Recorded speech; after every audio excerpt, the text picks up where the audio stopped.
तो क्या हाल है यारों, मेरा नाम है ललित कुमार और मैं स्वागत करता हूं आपका अपने चैनल इंडियन कॉमिक्स पर। तो आज की हमारी कॉमिक्स है फिर आ गया बाकेलाल। फिर आया बाकेलाल।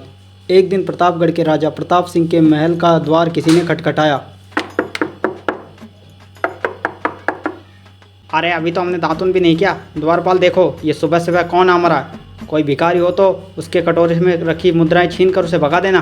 जो आज्ञा महाराज, उन मुद्राओं से भुने हुए चने खरीद लाऊंगा। आपके पौष्टिक नाश्ते का जुगाड़ हो जाएगा। हाँ भैया, क्या काम है?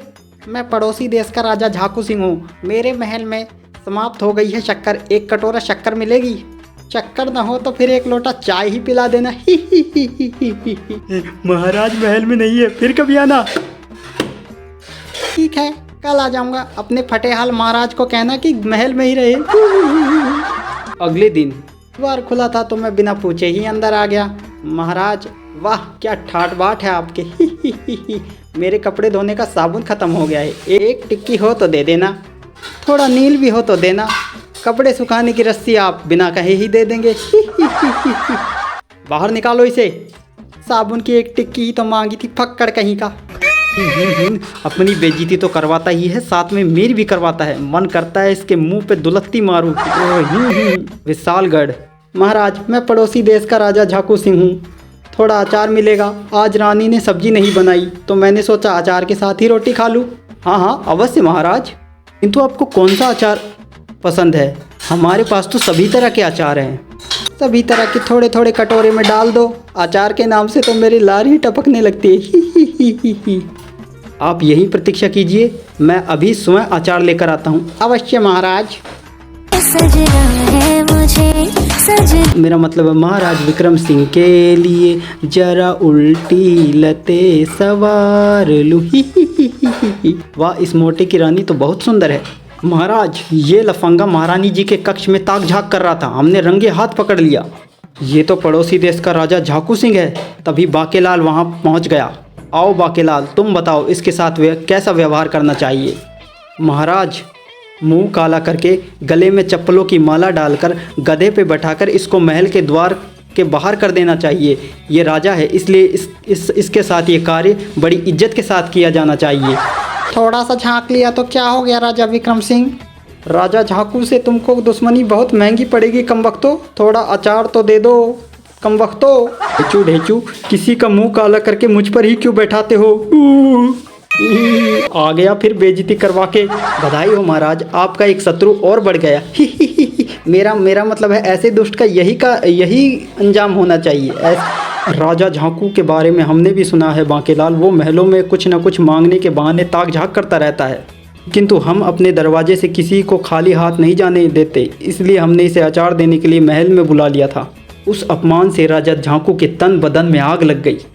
चमगादड़ की लार में एक फड़फड़ नाम का विषाणु होता है। यदि इस विषाणु के बुलबुले उड़ा दिए जाए तो उसके फेफड़े कमजोर हो जाते हैं। अब आएगा मजा। राजा विक्रम सिंह के सभी सैनिकों के फेफड़े कमजोर हो जाएंगे, तब मैं अपनी सेना के साथ विशालगढ़ पर आक्रमण करके विशालगढ़ के तख्ता पलट दूंगा। अगली सुबह महाराज गुप्त सूचना मिली है कि राजा झाकू सिंह विशालगढ़ पर आक्रमण करने की योजना बना रहा है। क्या? ये तो बहुत खुशी की बात है। मेरा मतलब उसकी इतनी हिम्मत। महाराज महल की छत पर चील कौवों को इकट्ठा कीजिए। वो दुष्ट जब भी आए तो उसके शव को महल की छत पर रखवा कर उसे चील कौवों की दावत दीजिए। महारानी तुम शांत हो जाओ। सेवक महारानी के लिए शीतल शरबत लाओ। जो आ गया महाराज। महारानी जी शरबत पी लीजिए। सेवक तुम हाफ क्यों रहे हो? महाराज थोड़ा टांगों पर कीजिए, नीचे से फर्श पर पोंछा लगा दूं। अरे सफाई कर्मचारी, पोंछा लगाते हुए तुम भी हाँफ रहे हो? बोलो सत्यनारायण भगवान की जय। नारा मंत्री, सत्यनारायण की भगवान की पूजा तो कल है, तुमने आज ही नारा लगवा दिया। ये नारा नहीं, जय जयकारा है मंत्री जी। सेनापति जी, शत्रु विशालगढ़ पर आक्रमण के मंसूबे बना रहा है। आप भी अपनी तलवार निकालकर उसका निरीक्षण कर लें, कहीं इसमें जंग तो नहीं लग गए। मैं अपनी तलवार को प्रत्येक दिन स्वयं धार लगाता हूँ बाकेलाल, ये देखो। लीजिए महाराज, ये भी हाँफने लगे।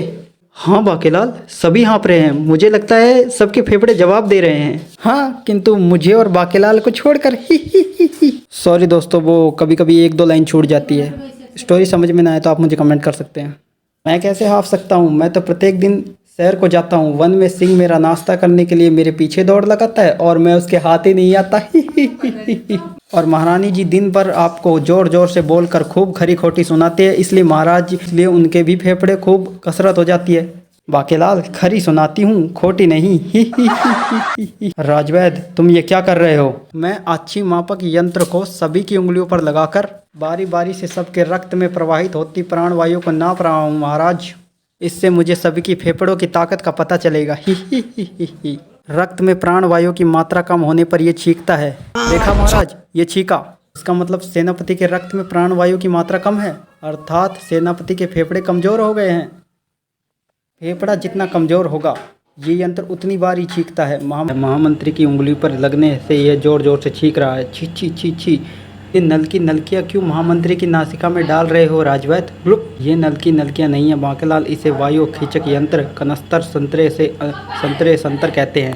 हत्ते को गढ़ने मतलब ऊपर से नीचे करने पर यह प्राण वायु खींचकर रोगी के अंदर डालता है।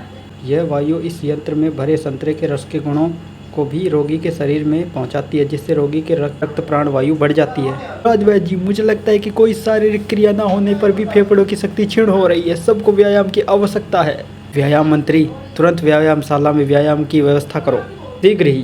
गुब्बारे भरना भी फेफड़ों की अच्छी कसरत मानी जाती है महाराज। मैं अभी इसे फुला देता हूँ।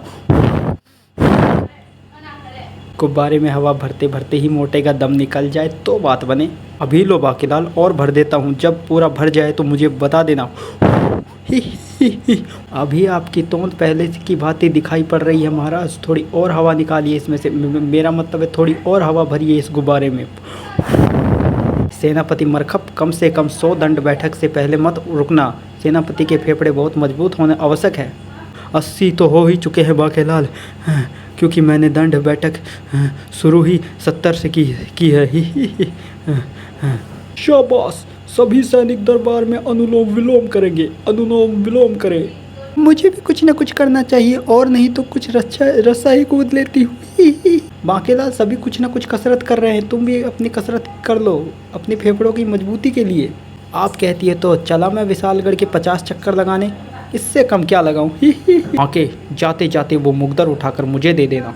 ठहरो बाके, मैं 4 सैनिकों को तुम्हारी मदद के लिए भेजता हूँ। सेनापति के बच्चे, मुगदर उठाना है, महाराज की अर्थी नहीं। सही समय पर सबके फेफड़ों की कमजोरी का पता चल गया। अब फेफड़ों की कसरत के बाद सबके फेफड़े मजबूत हो जाएंगे। इसके बाद मैं अनुलोम विलोम करूंगा। बाकेलाल, आओ हम दोनों रस्सा कूदेंगे। महाराज को मुगदर सेनापति दे देगा। मुलाकातों का वक्त आ गया नामक वन में कहीं पर। मन डोले मेरा तन डोले, मेरे दिल का गया करार रे, कौन बजाए बांसुरियां। इतने मधुर स्वर में ये नागिन गीत कौन गा रहा है? हाँ, ये तो मन में मनमोहिनी गा रही है। मैं तो रीझ गया इस पर। मधुर मधुर सपनों में देखी मैंने सूरत उसकी, पग बांध के नाची ऐसे जाने कहाँ चली मैं। ही। तो फिर मन डोले मेरा तन डोले, मेरे दिल का गया करार रे, कौन मैं ही बजा रहा बांसुरिया पी, विवाह के लिए रजामंद कर ली, मैंने एक लड़की पसंद कर ली। तेरा नाम तो बता, बड़े डोले शोले वाले राक्षसो। ही, मुझे तुम पसंद हो। मेरा नाम मधुमती है, किंतु मुझसे विवाह करने से पूर्व तुम्हें उस सुनहरी हिरण को पकड़ कर लाना होगा। ये मेरी शर्त है, नहीं तो मैं फिर किसी और से विवाह कर लूँगी। बस इतनी सी शर्त। मैं तुम्हारे लिए तो पूरे वन के जानवरों को लाकर तुम्हारे कदमों में डाल दूँ। फिर ये हिरण क्या चीज़ है, मैं अभी लेकर आता हूँ उसे। ओह राक्षस, ये तो मेरी ही तरफ आ रहा है मेरा टेटवा तय करने। भाग ले सुनहरे। अरे ओ भाई हिरण, घबरा मत, भाग मत, मैं तुझे मारने नहीं केवल पकड़ने आ रहा हूँ। तो दोस्तों, ये थी हमारी वीडियो। अब मिलते हैं इसके नेक्स्ट पार्ट में, तो तब तक के लिए गुड बाय।